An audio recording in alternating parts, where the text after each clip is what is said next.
உன் கிரியில் அறிந்திருக்கிறேன். உனக்கு கொஞ்சம் பலன் இருந்தும் நீ என் நாமத்தை மறுதலிக்காமல் என் வசனத்தை கை கொண்டபடினாலே இதோ திறந்த வாசலை உனக்கு முன்பு வைத்திருக்கிறேன், ஒரு கூட்ட மாட்டார் என்னால் திறந்த வாசலை நின்று ஆபரகாம் கெஞ்சினார். லோவா 100 ஆண்டு காலங்கள் திறந்த வாசல் என்ற மந்தாடினார். அருமையான மகிமின் ராஜாவே பூமியிலே இயேசுவின் நாமத்திலே வந்து 33 ஆண்டு காலம் வாழ்ந்த அவர் இறுதி 3 ஆண்டு காலங்கள் இரவும்புகிற ஒரு கால்நடையாகவே சுற்றி திருந்து ராஜ்யத்தின் சீசத்தை அறிவித்தார்.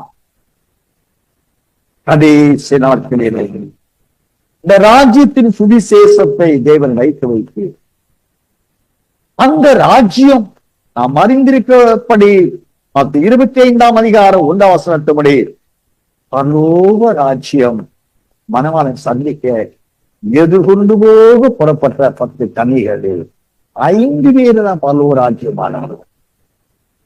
அந்த புத்தியில் அவர்களுக்குத்தான் அடைக்கப்படுகிற வாசல் திறக்கப்பட்டது. அது அந்த 25:10 வாசிங்க.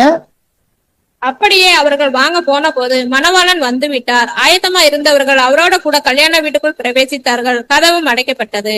அதுவும் அடைக்கப்படாது, கதவு திறக்குது. அந்த திறக்கின்ற இடத்துலதான் 5 புத்தி உள்ள கன்னிகைகளான அவங்கதான் மணவாட்டிங்க.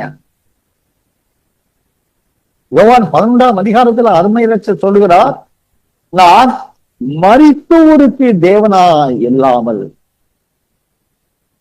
ஜீவனோர்களுக்கு தேவனாய் இருக்கிறேன். மரிக்காதவர்கள் யார்? நாம் நித்திரை அடைவது இல்லை என்று தேவனால் அனுப்பப்பட்டு வந்த மரணத்தை ஜெயித்தவர்கள். நான் வேதத்தில் வெளிப்படுத்தல் 1ஆம் அதிகாரம் 18ஆம் வசனத்தை வாசிக்கிறோம்.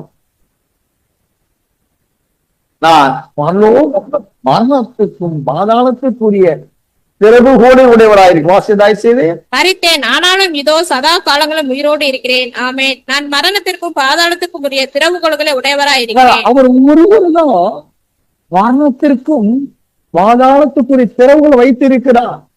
அப்படின்னா மரணத்தை வென்றவர்